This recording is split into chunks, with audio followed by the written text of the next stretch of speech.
In the first video that we started the conference with, if you were very quick, you would have spotted that the Europa-Park was awarded a THEA in 2013. It was the Classic THEA Award. And at that time, Roland Mack was quoted as saying, "Managing a theme park means writing a story, respecting tradition and constantly questioning oneself, looking for new ideas and ways to improve every single detail of the guest experience." I think that's the perfect place to start our conference, and I would like to welcome Liz Terry, who's CEO of Leisure Media, and invite her and Dr. Roland Mack to the stage, please, for some spirited conversation, I hope. Thank you.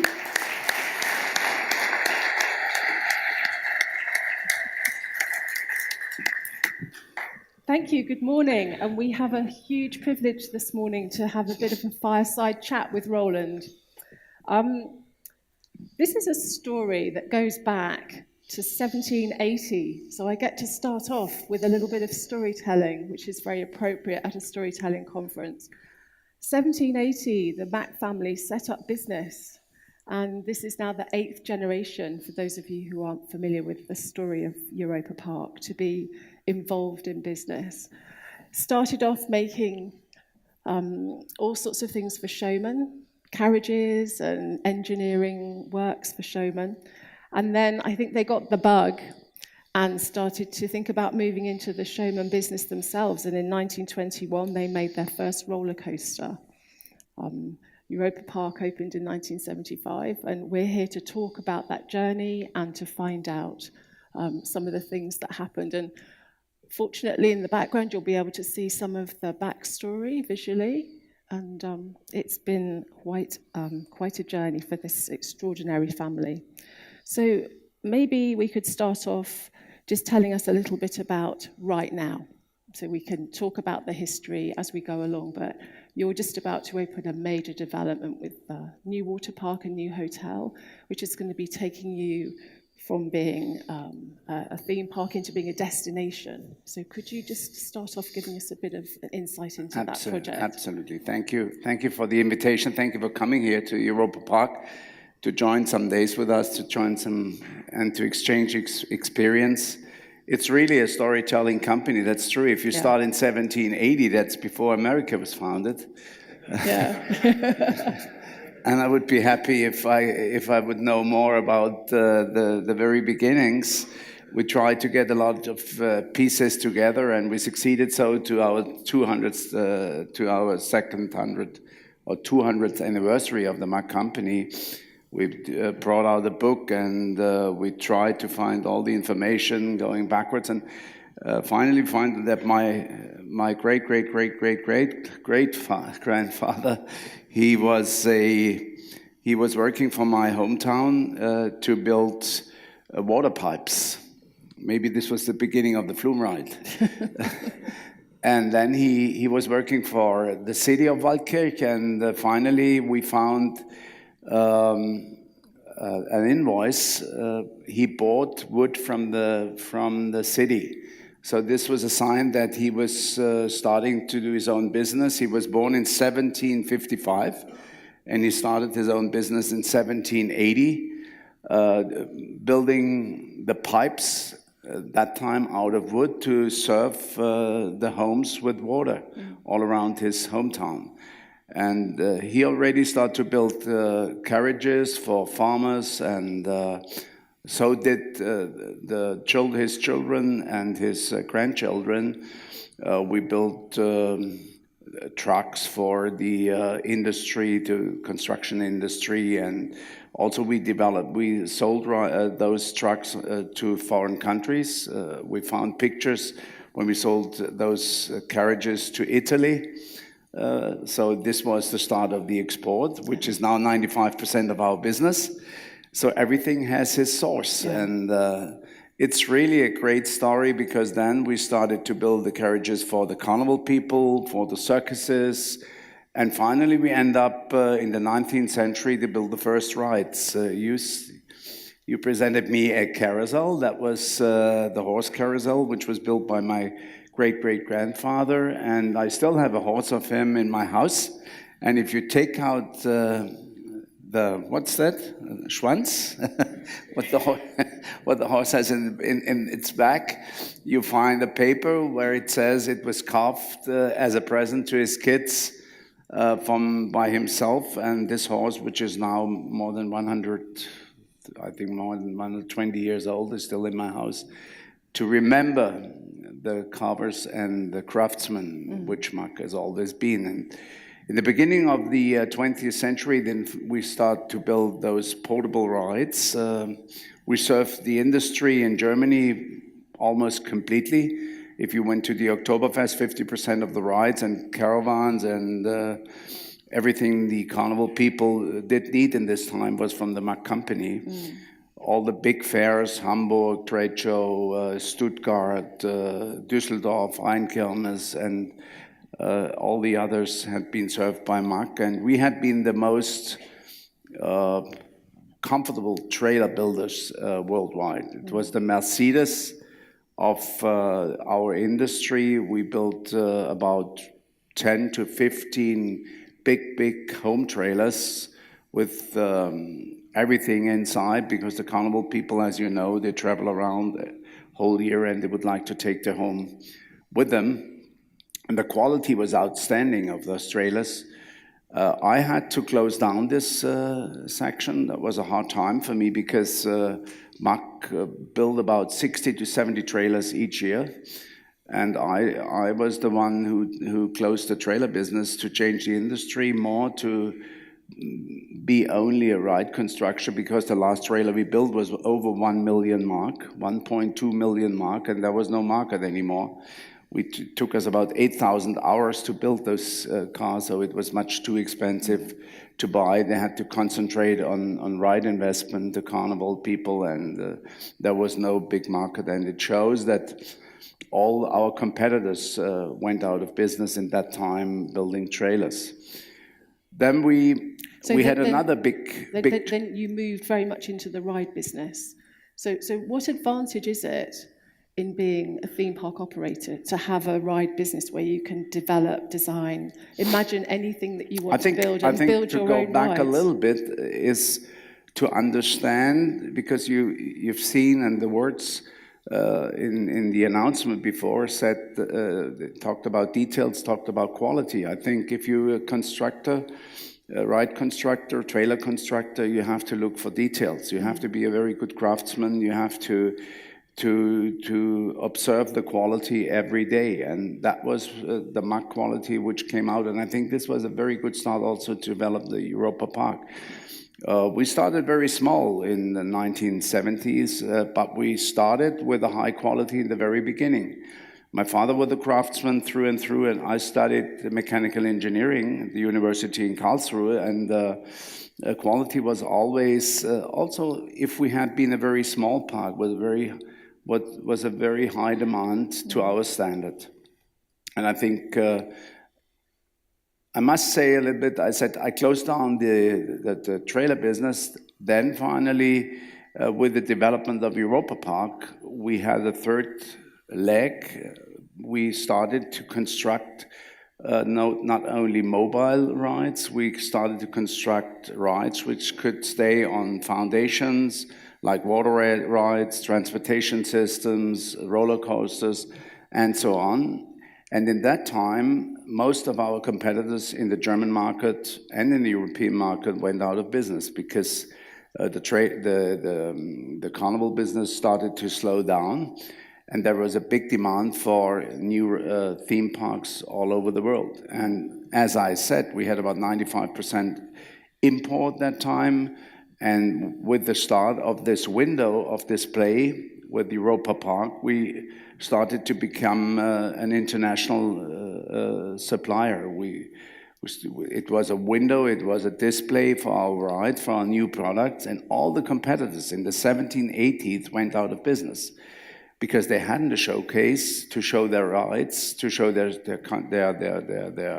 not movable rides. And they all served an inland market, so everybody didn't succeed in surviving. And Mack is now one of the latest company because they changed their whole equipment. We now serve about 95% of our products worldwide. We now no more building portable rides. We now no more building trailers. So we changed the whole company, and this is also very interesting. If you don't change, you are out of the market, and that's what I really can feel on myself. And we are back to this international market with this showcase Europa-Park, with a lot of innovations, new rides, new technologies, and a showcase which no other industry can present. We are, I think, the only ones worldwide running a theme park in the quality of Europa-Park and being supplier on the same side. So you built Europa-Park as a showroom for your rides initially. Yes. You told me yesterday that you yes and no. opened There to is the always public, this. and then you realized you had a business when 200,000 There is people always the turned saying up. we built Europa-Park as a showcase, which is not really true. We always thought this could be a successful business on its own. But sometimes you need luck in your life. It was always the saying, we can present the rides, but to have a showcase like this just for the Mack company would be, I think, far too expensive. So, but it came really great, and now it's an influence to both sides. We can develop new rides. It's a test field. We can present the rides to international public. They can test it. And if you buy a ride like Arthur, I think it's a big, big advantage if you can test it. And if you see the problems we had to get it run, to make it safe, to make it positive as a positive product, it took us a long experience and time, because in our industry we don't have, like in the automobile industry, test runs because you are building millions of cars afterwards. The test run has to be the one who is already in operation, and that's a big advantage if you can do it in your own house, to test it, to try, to change, and to make it ready for the next. And then number two is always the better one. That's the bad thing if you have a showcase like Europa-Park. So your Arthur ride has taken you into the world of IPs. Pardon? So your Arthur ride has taken you into the world of intellectual property, into IPs, with Luc Besson. Yes, so how are you, and I can see that you're developing in that direction as a company as well. So you started off building the theme park rides, and now you are a world-class theme park ride supplier. Now you're moving to do IPs, and you will develop the business in the same way there. So can you tell us a little more about the IP business? Okay, if I talk about the ride, it's normally it's the mechanical side of the ride. It's a transportation system. It's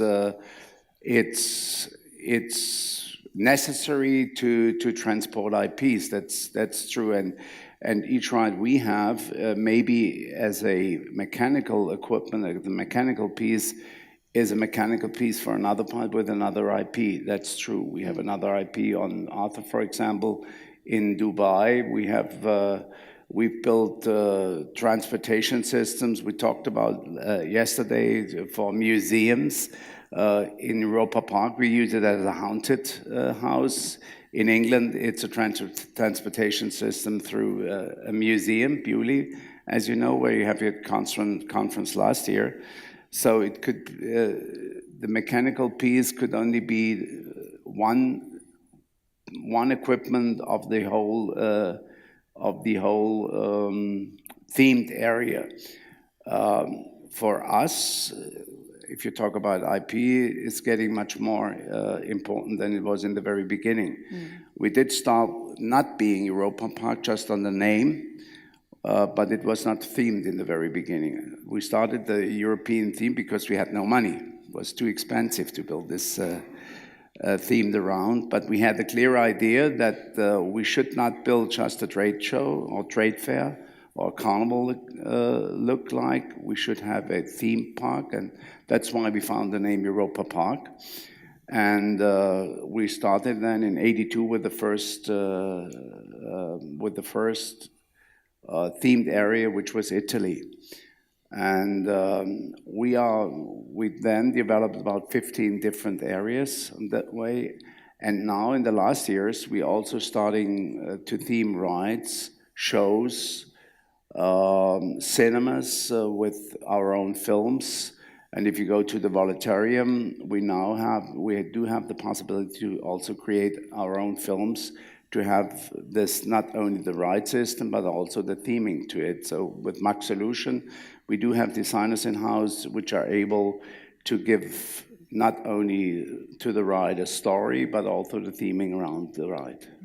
Could we go back to the new development, the water park and the hotel, and explain to us about how you're going to transition the whole place into becoming a destination?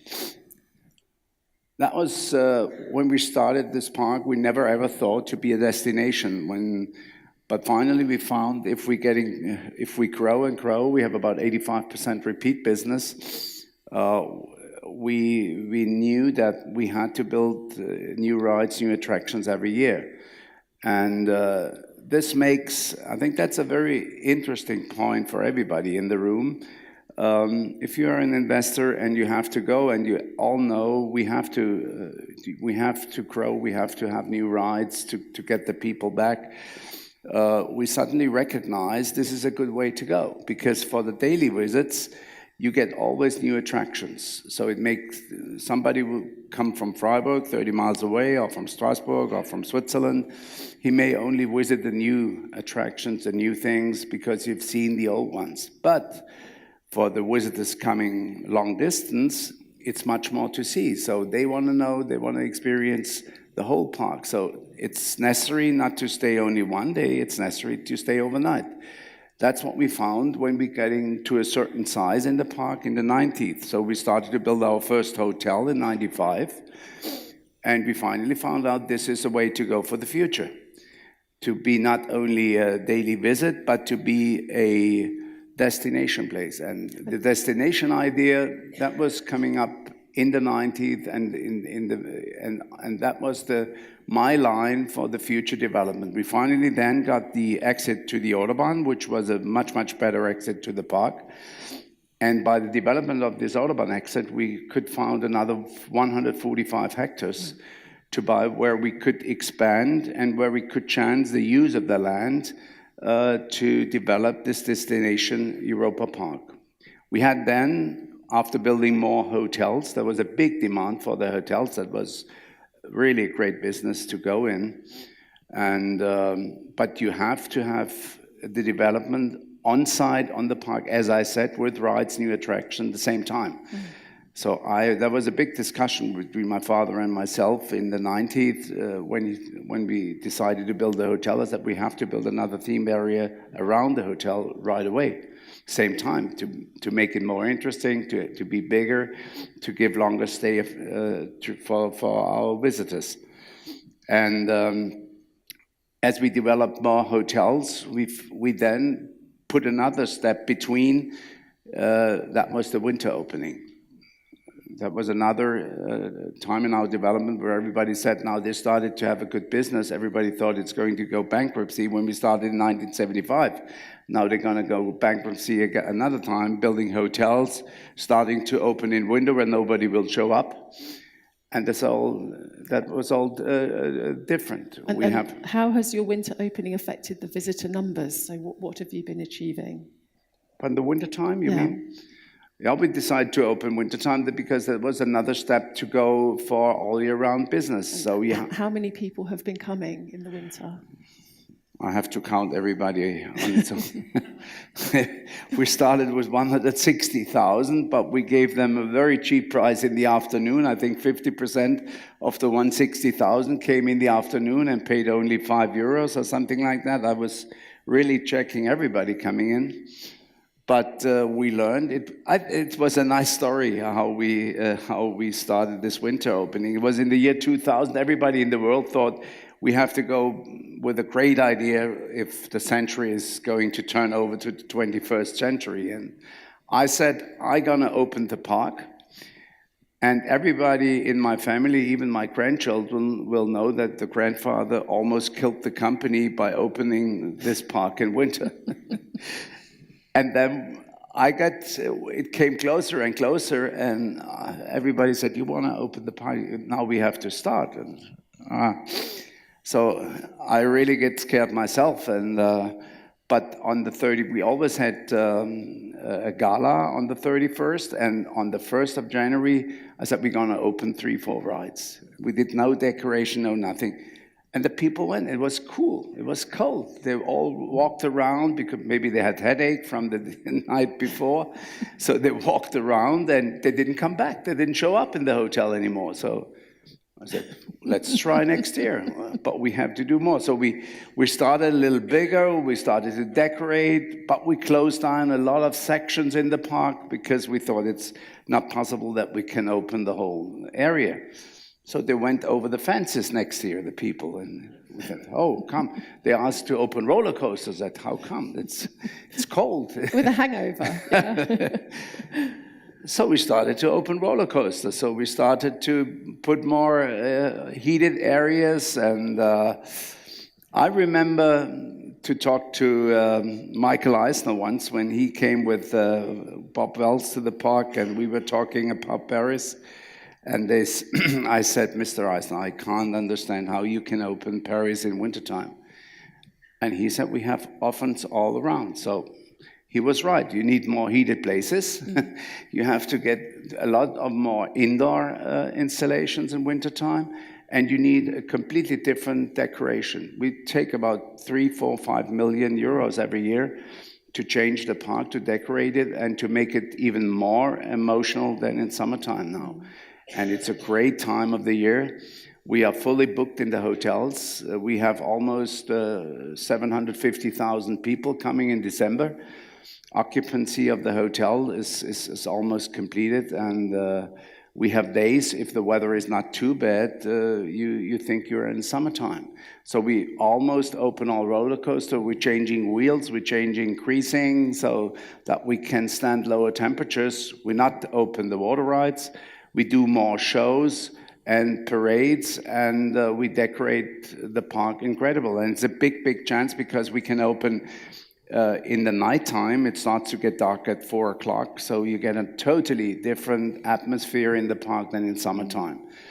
We come down with the price a little bit, but we start very hard with new rides, and if there is a decision for a new ride, we always, at the final decision-making point, we ask if it's possible to open this ride in wintertime or not.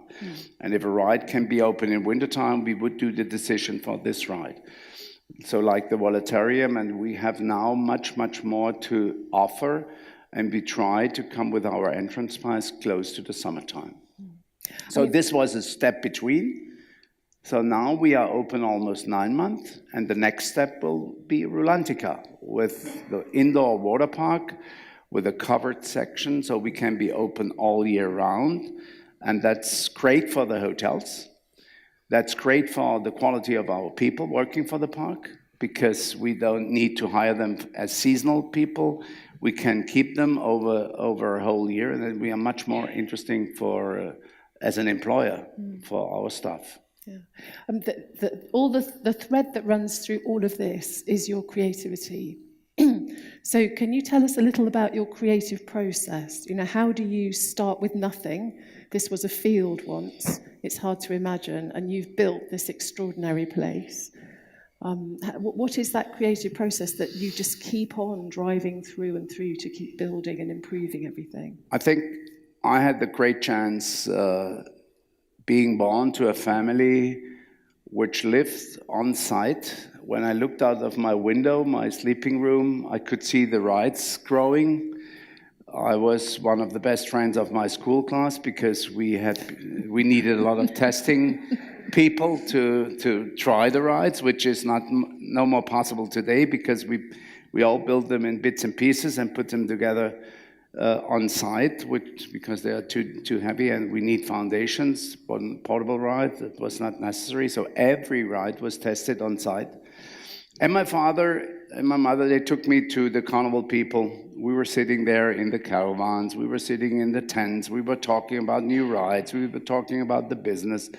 And I was also, on the other side, invited by them to try the rides as a small boy, which was great fun. So I never ever could think a second in my life that I not want to join the company, because this was so emotional. As a kid, to grow up in this field of entertainment.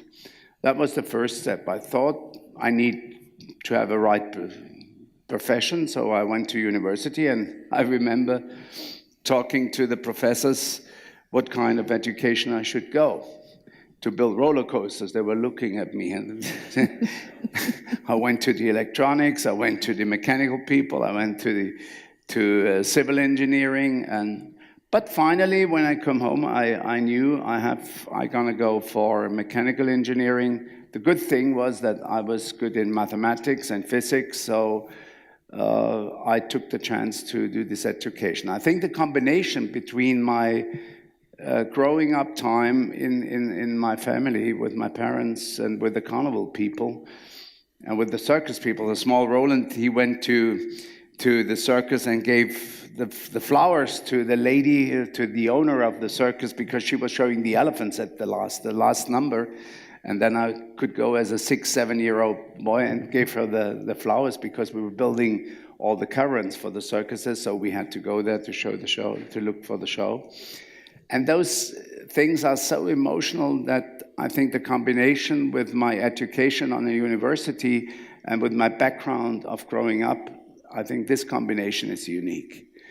And this gives me, and I was always curious, and I was always sure that we have to do something else, which not existing. And my father was always saying, it's a very easy sentence, he was very much to the stomach, we have to build something which the people would not meet in their daily life.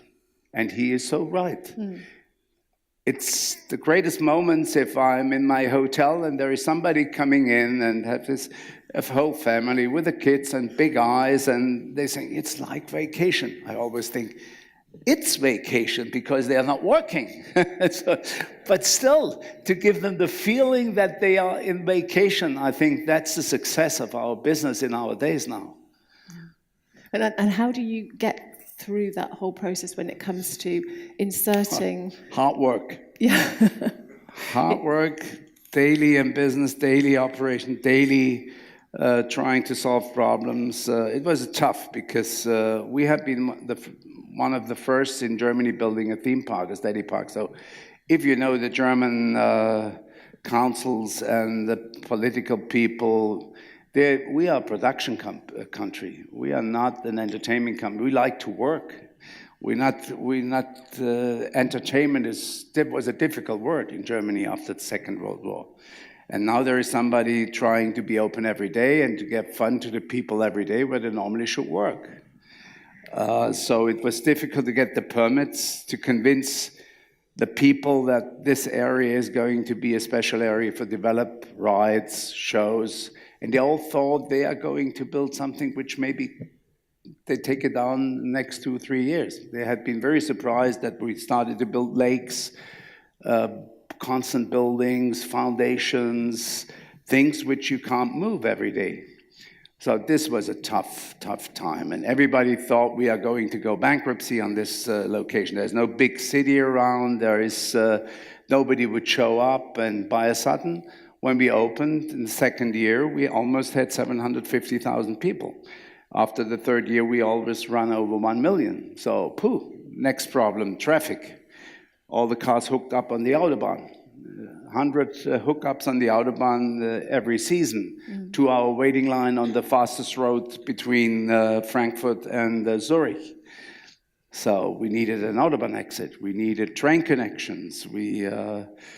I can tell you, that was a challenge. I wouldn't do it. I wouldn't like to do it again. And you've inserted this massive theme park into this tiny little village. And how did you do that? How have you taken the local people along with you? What's the process there? I think that's a very important point. We decided to live here. I was grown up in the construction company, but I felt we have to be close to this location because, as you've seen, we are so close to the town. And if you don't show up on your own, if you don't convince the people you are one of them, you have no chance to grow. We have to, and it's a very interesting process on the water park. We had 8 conversations with the whole community. We filled up a hall with 600-700 people, and we took them on the way to explain what's going to happen there, how will the water park look like, what's the theming, what's our expectation for the future. And I think there is no other place in Germany who succeeded not having one word against the development of this water park. And it's 45 hectares of development, and the city is between the water park. It's like McDonald's or on a hamburger. It's the water park is here, and Europa-Park is there, and the city is between. But we have about 600 to 800 employees from the town. We have a very close relationship to all people. My kids went to kindergarten here. They went to school. And we are really heavily involved with the fireworkers, with the lawyers, with the city itself, with the people living here in town, and we are one of them. Yeah, and they're a part of the whole development. You were telling me yesterday that everybody in the village gets a free pass to come whenever they want, so they're very engaged with coming and enjoying the park. This decision was very hard to take because there was no money in-house when we started the park, and then we should give away free tickets for the whole town. Nobody shows up, only the town people. And the mayor was very clever. He put it into the selling contract when he sold the land. So also my grandchildren never ever could change this section, but if you look back, they're doing about 10 visits on a ticket, which means it's about 25,000 people coming from the town. It was the best decision we ever did because they could see how everything developed. They had been proud if they had visitors from other towns to show up, and they go with them to the park. And it's not a big problem for us in concerns of capacity because they show up on smaller days and they don't go in waiting line, so this was a great decision to go. And they are great ambassadors for the park as well, I would imagine. Absolutely, yeah. Absolutely. Yeah, yeah. We're going to have some questions in a minute, so I just have one more before we open to the floor and people can get to chat with you. How will you celebrate the 50th anniversary of the park? Have you started planning for that? As you know, we now do this big step, which is the biggest investment in our circle, and I'm in my life circle in running this park. We are spending almost 200 million into this new project. It's heavily themed. That would be very interesting for you. We have a story being told in the background, and this gives us the strength to go straight along this line. We have good experts. I see Chip from America, who is consulting us over a long period as we get friends. When I was president of the association, he was before me, and after that he was leading our association, so we became close friends, and it's a great accomplishment to work together with such an experienced people out of the water park industry. And as I said, we have 45 hectares and another 100 hectares, so I think there is a clear vision to get more and more to be a destination yearly round. We have the first step with the water park, which could be doubled. That's out of the experience of Europa-Park to have land and to have ideas to grow every year or every second year. Now we can double the size of the indoor water side. We can grow very heavily in the outside. We will start very small in the outside, but we are already in the planning to have much more capacity in summertime during July and August to maybe to double the visits in this time of the year. We are going to start with one hotel, one themed hotel, Kronasar. It's a northern story. It's not going to be a water park with palm trees. It's the northern theming. And Kronasar is the first step with a hotel of 1,300 beds and could be added with another 2 more hotels. So we are under hotels. As I said, we are close to 100% occupancy during the opening time, so we expect if the length of stay will grow, that we need very fast more hotel capacity. And as you see in the second row, there is already a building investment of more hotels to come. And then, if the hotels are going to be built, the water park may be doubled. The outside is growing very much. I think we have an attraction which will be outstanding, and there is much more land to go where we can grow, maybe with overnight, more overnight stays with a great campground, maybe with mobile homes, maybe with shopping centers. I don't know. This is very special in Germany. Maybe for somebody who's not from Germany should know that the factory outlet centers are not really wished by the political people in the moment. They try to keep the people in town and to hold them in town. But I don't know if this will stay within another 10, 15, 20 years. So we are prepared to develop much more this destination place, and by that we want to grow with Europa-Park. Yeah. We're going to add more themed areas. We do work on the VR coaster, as you know. Now we developed this VR coaster on our roller coasters, and we are very successful in providing another 80 parks around the world with this system. And this gives us a very good chance to join the wish of our young clientele to visit the park. And we are changing now our roller coaster in the bow. And the first time we're going to have 2 rides in this roller coaster, because we're building a switch where we take out every second or every third train and put him to another station. And this station is served by a VR system. And not only in the ride, you're going to go, if you enter the waiting area, we put you a VR headset glass onto your head, and you walk through this room, because the room is on your VR. We did a test field, it works perfect. And you walk and step into the ride, and then the ride is going to start. So this will be a worldwide new attraction in total. And what is great is that we did a contract with Moulin Rouge. This is also very new in our industry. Moulin Rouge never ever did a contract with a theme park. And out of that, the name Cancan Coaster and all the theming around the new coaster inside, which has the highest, newest technology of Mack rides now, is going to be open in summertime. So, as you see, there is not only a change technology-wise, it's also a change in theming, in storytelling, in presenting the old ride to our public in a new design. So there is a big, big chance for designers now in the future, I think, in the development of our installation. Thank you, thank you. Thank you. Then we're going to hand over to David, who's going to throw the microphone around.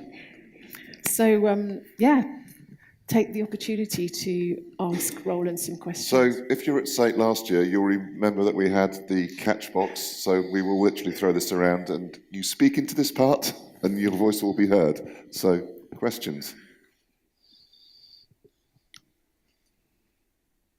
Can't believe this. Any questions? Hey, there's one at the back.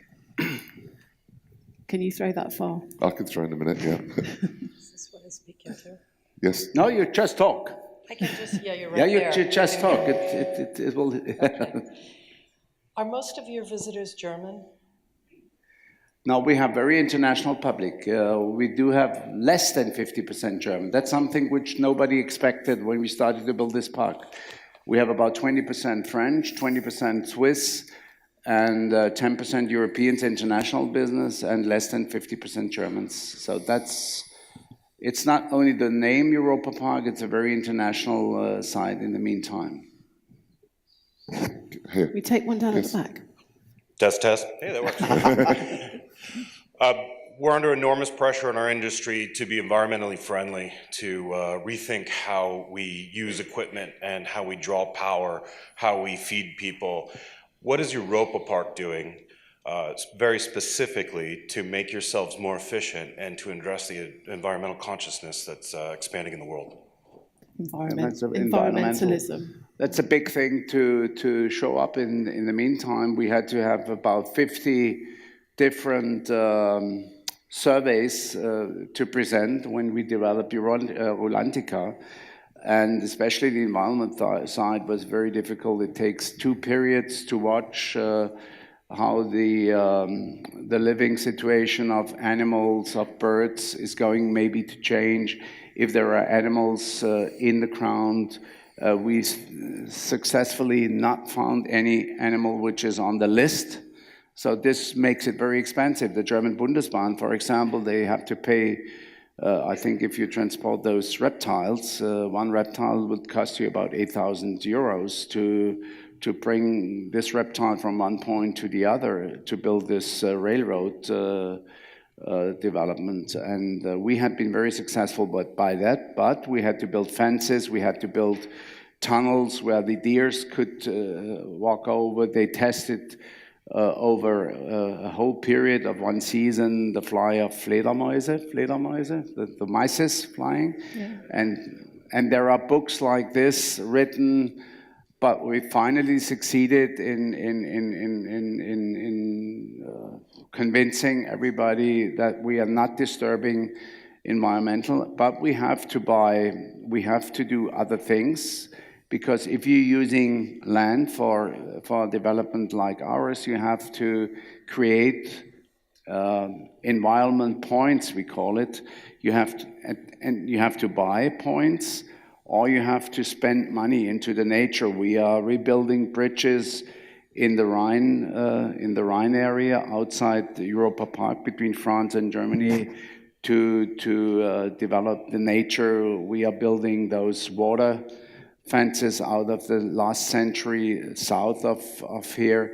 So we spend a lot of money in environment projects, which is necessary out of this development. How do you make the park more energy efficient when you're running a lot of heavy-duty rides? Well, we have solar energy. We do have Kraftwerke, gas. We change out of gas. We produce electricity and heat, which is very efficient now for the water park because we need heat. In Europa-Park, we don't need heat just in the hotels for water heating, but in the water park, this energy out of gas making heat and power makes us able to serve about 80% of the energy we need in the park ourselves by transforming out of gasoline into heat and power. We do have photovoltaic surfaces to cover the parking lot. And in the building itself, we have a lot to prove that it's very so that the energy is saved as heavy as possible that's a very important point. But I always say, maybe that's a good argument for everybody in this room. We create traffic. Because the people, they have to come with their cars in the moment. I would like rather to have them with a train. I know that 50% of our people would like to come by train, but we have not an attractive station ahead of the park, and this is the next step we have to look at. Because if 2.5 million, 3 million would come by train, we get rid of a lot of cars. But the cars are driving in average about 2 hours, back and forth. But they stay on site for 8 hours, 10 hours, not moving, not traveling around. And maybe if they stay overnight, they are not moving for 2 days. I think that's a very good argument we should work with. Because if we not offer those parks where people could stay all day long, the people would drive around, drive through the woods, and drive their cars all day long. So this is a very good argument, I think, for the traveling issue or for the traffic we are producing with the park. It's also important, if you're in the US, to think about the DIN standards and the German quality standards, because they're so rigorous. You know, that's an amazing base to be building on the top of. So much sort of more strict than almost anywhere else in the world. But another question. Slightly related in terms of transport, Rulantica is a fair distance away from Europa-Park. How do you plan to move people between the two parks and make it feel like one destination rather than two? Absolutely, you're right. And as in the history of Europa-Park, we first tried to save a little money, which not makes the investment of a monorail in the very beginning. But we do have the plans to have a transportation system with a monorail. We have a very, very good layout. We are trying to find the money for this layout still. But no, it's a small joke. We try to get all the experience by traveling with electrical buses and bus system between both parks in the very beginning to get information about the wish of our clientele, about the demand, how much capacity we would need during the hours, maybe in the morning, in the afternoon, at night. And if we know this, out of this experience, we would find a solution for a transportation system, for a monorail, which may run without any person on site, which will run completely autonomous, yeah. We are talking with Mercedes to have a test field for autonomous driving. They would like to do so, but it's difficult because there are cross sections with interfering with other traffics, which makes it a little bit comfortable. We don't have one special trasse where this automatic drive could go. But I think it finally will end up with a transportation system of a monorail which serves the two hotels and maybe the front gate of Europa-Park. How many more people do you expect to welcome once the new resort is open? For the expectation for the visits of the water park is going to be about between 600,000 and 800,000 in the first year. I see that we can easily reach more than 1 million. We really don't know if it will be much more visits from outside, because we're gonna get the capacity problems if the demand outside is too high, because we do have to serve our hotel guests, which is our first-class guest first. I think we could grow immensely in visits, maybe not as much in visitors, but in visits. I think if we succeeded, if this is going to be a success, as we hope and as we think, we did demands for many years backwards with our people, and out of our visits, 60% did say stable. We're gonna visit, or we would like to visit a water park. That means that's almost 2-3 million people who would. There is a demand to visit this park. We are only able to hold 1 million in the moment. So I think there is a very fast demand for growing. Yeah. Yeah. Another question about Rulantica. We all know that design process takes years. Are you still looking for new attractions? Or this is all planned already? Are you still looking for new ideas, new attractions, or is everything planned out now? Do you know exactly where About the first step? where you're going forever? Or are you looking for new ideas? About the first step, you mean, or for future development? No, we have, I think you can, on your visit, you can see the model. We have a pre-show center in the middle of the park where you can see the hotel, where you can see details about what the furniture will look like, how the water park will look like inside. And I think in the design work, we are far ahead. The storytelling, we will have 3 books about the story of Rulantica, because it's an island which was found in the Northern Sea, and there is a lot of storytelling possible around this Rulantica story. I think the two steps, the hotel, the outside of the hotel means landscaping, and the water park is completely themed.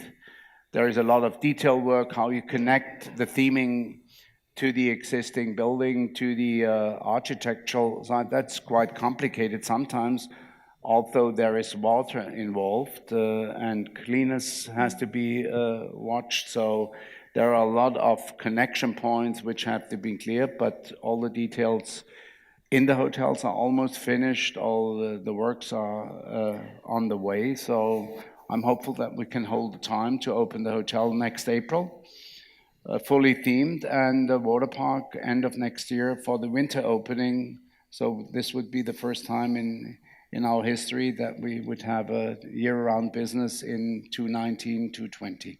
The story of the development of the water park has actually been turned into an attraction, and you can actually go into the park and see it if you haven't yet. I'd really recommend it. There's some beautiful models there showing. What is very interesting, Chip told me last night, that was his impression when he came back from America after many weeks not being here, that the water park is going to be very special because he has so much theming, much more theming than every other water park in the world, I think, so far. And what is very special is that you get several levels in the water park.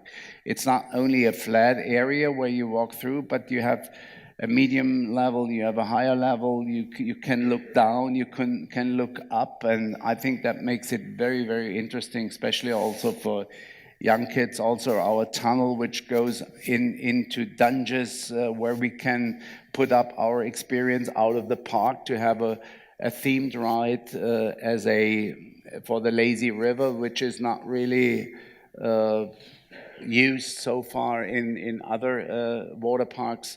I think it's going to be very, very special. From the beginning, when you enter a market hall, a fish hall, to get your ticket, and you go to the changing room, which is a storage area of goods in a harbor. If you sit on the terrace of the new Kronasar Hotel, you have a look to a harbor situation and the lake, which could be a connecting part for the hotels with boats later on, which gives us a chance to have night shows on this lake, so that again, people feel like they are in vacation, they're in another world. We've just about run out of time, unfortunately, but I just want to say that I spend a lot of my life traveling the world looking at theme parks, and the one thing that strikes me when I come here is that it is very loved. It's a very loved place, and you can see that everywhere you look, in every detail, that there's a lot of emotion and passion and genuine love. I always say, sometimes when I'm in an interview, when I was younger, and they were asking for my hobby, and I was like 40 years old or 35, and I said, hobby? I can't tell them that I'm working every day and 7 days a week. So finally I ended up, and that's true. Europa-Park is my life. The company is my life. I have much, much more beautiful places in the park than at home. I would spend, or I would share that what I love with my clientele. I think Richard Taylor told it before when he said, we pick out some people out of this 6 million coming to Europa-Park and make them happy. And that's really true.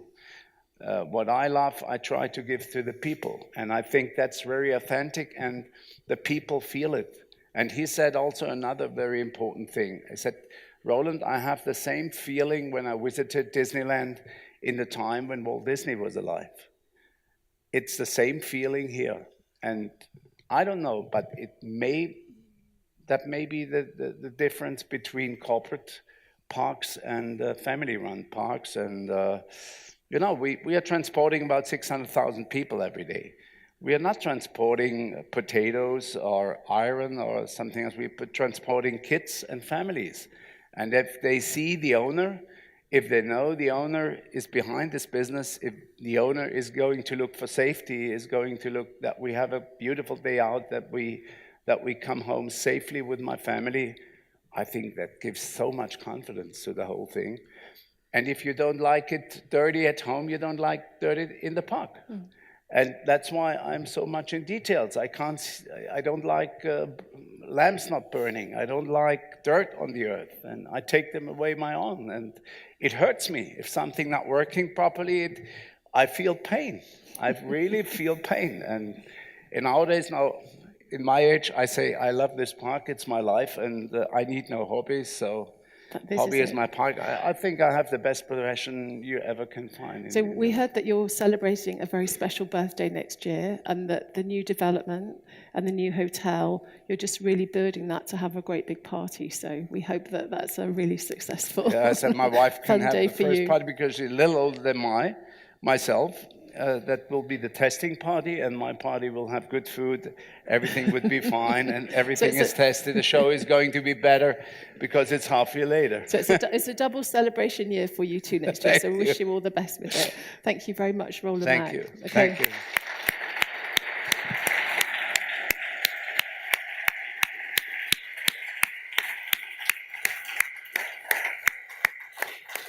Thank you very much for taking part, and a very enlightening interview. And this is a memento of your taking part in SATE Europe. Thank you so very much for coming here. Thank you. It's Thank a you. great honor to have Thank you you. all here around the world. Thank you. Thank you so much. So,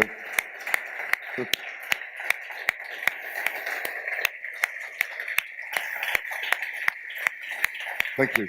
But I also have a surprise for you.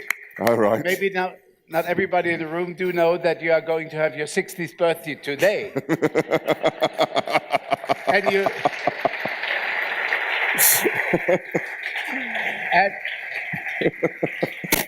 Oh, brilliant. And we talked so much about emotion to the business. If you celebrate your 60th birthday in your profession, I think there is no other word to say on your commitment to the industry. Thank you for being here. Thank you very much. Thank you.